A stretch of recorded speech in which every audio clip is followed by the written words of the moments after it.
সর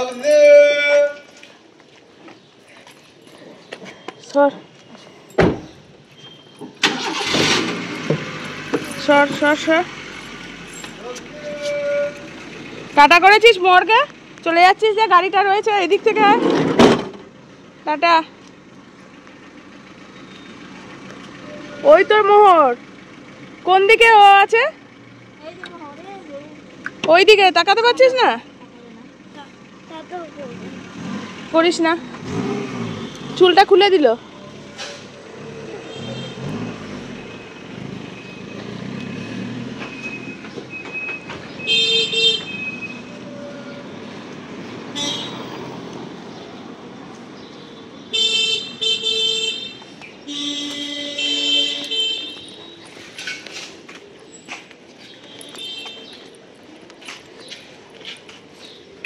কেন কি হলো মেজাজ কেন? হ্যাঁ ওই শুয়ে বসে শুধু মোবাইল দেখলেই কিন্তু জীবন চলবে না। আমি এটার জন্য মেজাজ নয়, আমাকে ডিস্ট্র্যাক্ট করছো কেন? ডিস্ট্র্যাক্ট জানি না। ডিস্ট্র্যাক্ট মানে কি বেঙ্গলিতে বলো।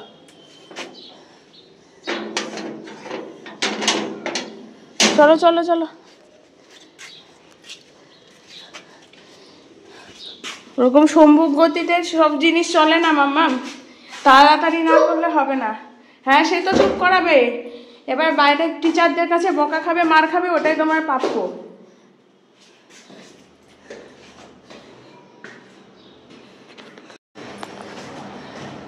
আচ্ছা দাদুটা না না আমি ওর সাথে উঠছিলাম, ভাবলাম তোমার সাথে দেখা করিয়ে নি, কারণ হলো আমার তো দেখা হয় না তোমার সাথে। কি হয়েছে? দাদুটা নেই, বেঁচে নেই, এক্সপায়ার করে গেছে। মারা গেছে? হ্যাঁ মারা গেছে। এবার শুরু হবে কি করে?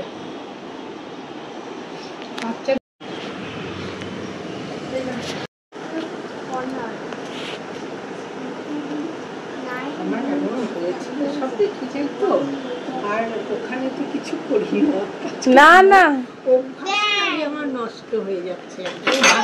বাবা রেখেছো? না না ছাড়ো তো।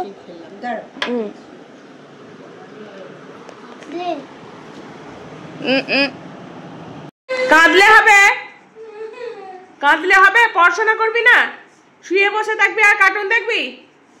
পরীক্ষা আছে, পরীক্ষা, স্কুল খুললেই পরীক্ষা। তুই শিলিগুড়িতে থেকে পড়াশোনা করবি না কোনো বোর্ডিং এ দিয়ে দেবো বল? কোনটা ইচ্ছা, বোর্ডিং এ থাকবি? যদি বোর্ডিং এ থাকতে না যাস তাহলে পড়াশোনা কর, যদি পড়াশোনাও না করিস তাহলে কাজ কর। পড়াশোনা ছাড়িয়ে দিচ্ছি, তুই কাজের মাসির মতন বাসন মাজা ঝাড় দেয়া এসব কর।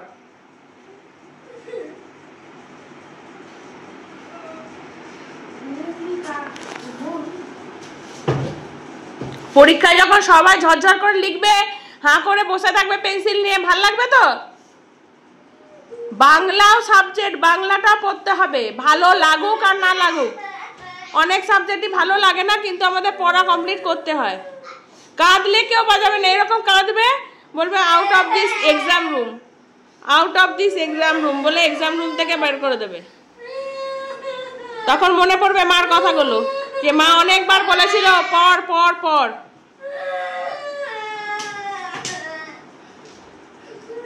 বোনটা স্কুল থেকে ফিরে চলে এলো, স্কুলে গেল, তবুও দেখ তোর একবার মনে হলো না যে হ্যাঁ ও স্কুলে গেল, স্কুল থেকে ও অ্যাক্টিভিটি ক্লাস হোক আর যাই হোক চলে এলো, আমি একটু পড়তে বসি? পড়ে নাও, লেখো। তুই তো ক্লাস 2, তুমি তো বড় হয়েছো, বড় হয়েছে তো। আজকে ফ্রাইডে, আর 2 দিন পরে স্কুল খুলবে, স্যাটারডে সানডে মানডে থেকে স্কুল খুলবে। 16 তারিখে স্কুল খুলবে, 17, 18, 19 মানে সোম মঙ্গল বুধ বৃহস্পতিবার পরীক্ষা, বৃহস্পতি শুক্র পরীক্ষা দিয়ে একটানা পরীক্ষা চলবে সোমবার থেকে আবার।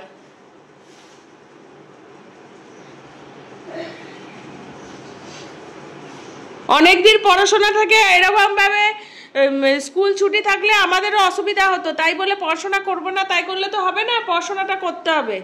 পড়াশোনা কি ভালো লাগে না বল? ভালো লাগে না? ছাড়িয়ে দেবো? করিস না তাহলে। মাসি দেখছিস তো কিরকম ঘেমে নেয়ে ঝাড়ু মোছা বাসন মাজে, ভালো লাগে মাসিকে দেখতে? ভালো লাগে অন্যের বাড়ি বাসন মাজে? তো এই কাজগুলোই তো তখন পারবি না। দেখবি হয়তো পড়াশোনা করলি না, মলে ঘর মুছছিস, মলে গিয়ে রান্না ধরে দিয়েছে সুইপারের কাজ করছিস, এই কাজগুলো পাবি। আর যদি পড়াশোনা করিস দেখবি ভালো এসি ঘর দেবে, সেখানে কত রকম ভালো কাজ থাকবে, খাতাপত্র নিয়ে অফিসিয়াল কাজ। চয়েস তোমার, তুমি যেটা বলবে আমি কোনো প্রেস করবো না যে মামা পড়তে বস, আমি নেক্সট টাইম বলবোই না। তোর কোন কাজটা বড় হলে করতে ইচ্ছুক? এসি অফিসে বসে কাজ করা না এরকম কাজের মাসির মতন বাসন মাজা, কোনটা বল? একটা ভালো অফিসে বসে কাজ করা না কাজের মাসির মতন বাসন মাজা, কোনটা ভাল লাগছে বল? বড় হয়ে কোনটা করতে চাস? অফিসে বসে কাজ করতে ইচ্ছা আছে না মাসির মতন বাসন মাজতে, কাজের মাসির মতন বাসন মাজতে, কোনটা ইচ্ছা আছে? অফিসে সেটা এমনি এমনি হয়ে যায়, তার জন্য কত পড়াশোনা করতে হয় জানিস? প্রত্যেকটা ক্লাসে ভালো ভালো মার্কস নিতে হয় জানিস? কত কত জিনিস জানার আছে জানিস? তার জন্য পরীক্ষা হয়, ইন্টারভিউ হয়, ঠিক আছে? ওই জন্যে কার্টুন দেখে কারোর জীবনে কিছু হবে না, পড়াশোনা করতে হবে। কার্টুন তো আমি দেখতে না করছি না, আমি কি না করছি বল? বলছি আমি যে না কার্টুন দেখবি না শুধু পড়, তা তো না। পড়াশোনাটা কমপ্লিট করে নে, হোমওয়ার্কটা কমপ্লিট করে নে, কার্টুন দেখ। আজকে পড়াশোনাটা করতে কান্না লাগছে তো, এটা যদি কাঁদতে কাঁদতেও পড়ে কমপ্লিট করিস ঠিক আছে, আর যদি না করিস দেখবি তখন কাঁদতে কাঁদতে বাসন মাজছিস, ঘর মুছছিস লোকের বাড়িতে, খুব বাজে লাগবে তোর তখন।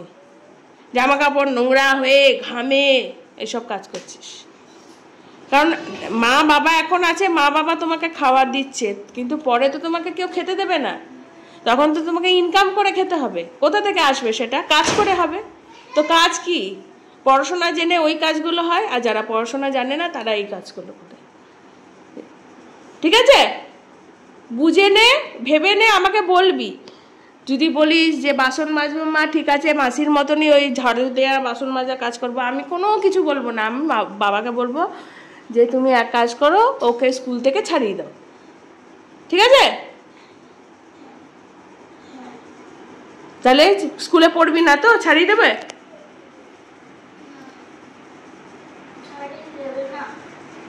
পড়াশোনা করবি? দেখ যেটা ভালো বুঝিস, তোর ব্যাপার। আমি বললে তো আমি খারাপ হয়ে যাই না।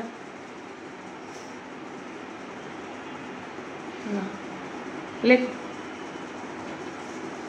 2000 years later.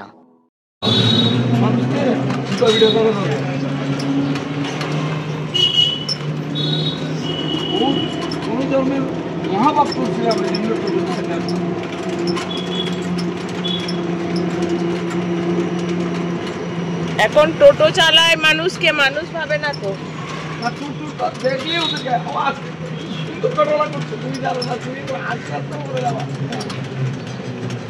হায়দ্রাবাদ থেকে এক ঘুরার গুলি নিলাম, ওদেরকে আমি এই আমার সিটের পাশে সিটটাতে বসে গেলাম, কারণ রাস্তায় একটু জার্কিং লাগবে।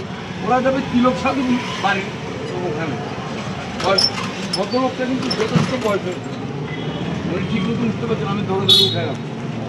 এখন আরো একজন উঠছে লোক হাসপাতাল মোড় যাবে, তা আমি তো এদিক দিয়ে চলে যেতে পারতাম। ওই যে পুটিয়া মার্কেটের একটু আগে এখান দিয়ে মানে ঢুকে আর কি হাসপাতাল মোড়ে সিগন্যাল দিল।